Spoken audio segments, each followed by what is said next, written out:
आप सुन रहे हैं सुंदरकांड अर्थ सहित भाग 2।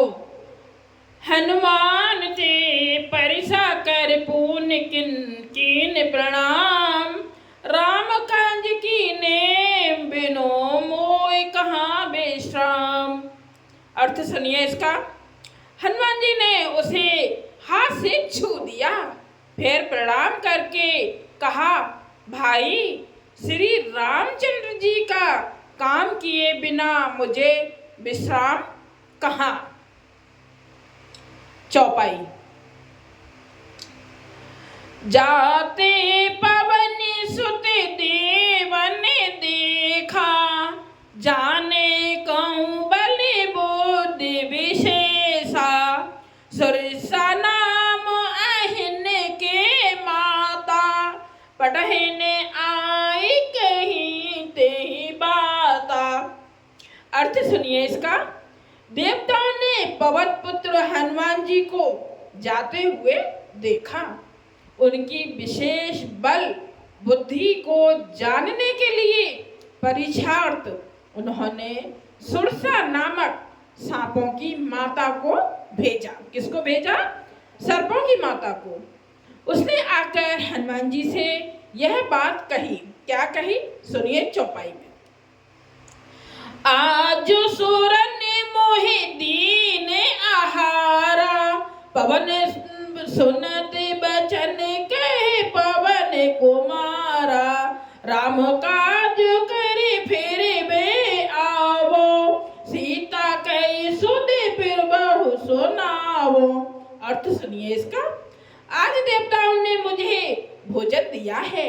यह वचन सुनकर पवन कुमार श्री रामचंद्र जी ने कहा, श्री राम जी का कार्य करके मैं लौट आऊं और सीता जी की खबर प्रभु को सुना दूं। यह हनुमान जी ने कहा। सुनकर पवन कुमार चौपाई। तब तब बदन पेट आई, सत्य कहूँ मोए जाने दे माई, कब ने हूँ जतन दे नहीं जाना, गिरसत न मोहे कयो हनुमाना। अर्थ इसका।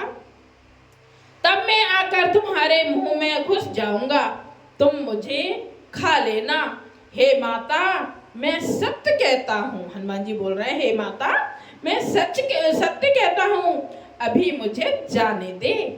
जब किसी भी उपाय से उसने जाने नहीं दिया, तब हनुमान जी ने कहा, तो फिर मुझे ये ले, खा ले, यानी कि खाना ले, मुझे खा ले।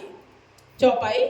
जो जन भरते ही बदन पसारा, कपितनु कीने दुगुन बेस्तारा, सोरे जो जन मुख ते ठयऊ, तुरत पवन सुत 32 भयऊ।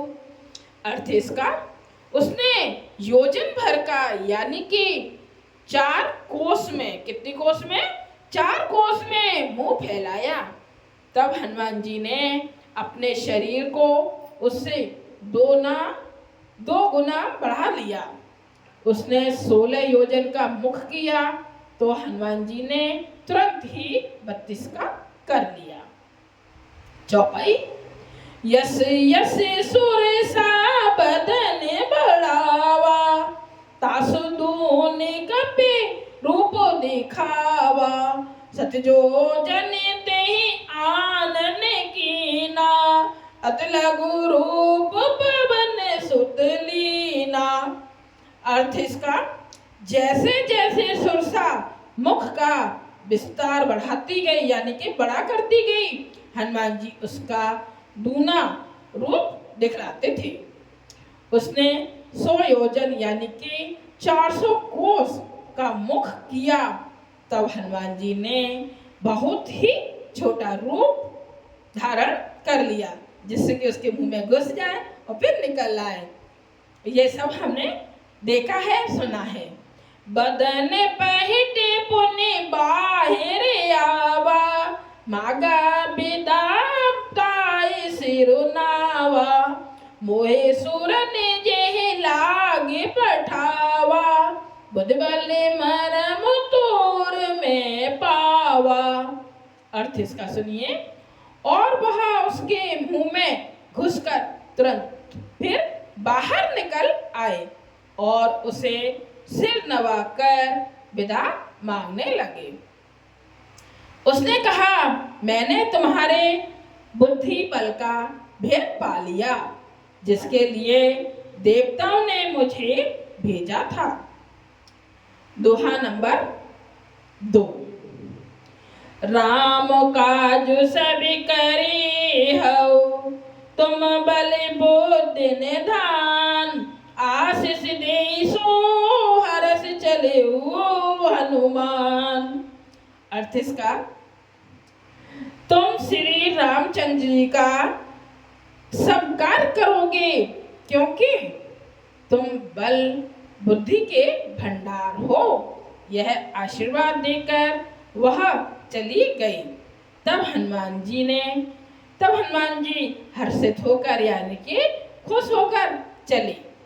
आप सबको सुंदरकांड अर्थ सहित कैसा लग रहा है? आपको सही लगे तो वीडियो को लाइक कीजिएगा, कमेंट्स कीजिएगा और सब्सक्राइब कीजिएगा। जय सिया राम। भाग कर करके मैं आप सबको अर्थ सहित पूरा सुंदरकांड सुनाऊंगी। जय सिया राम।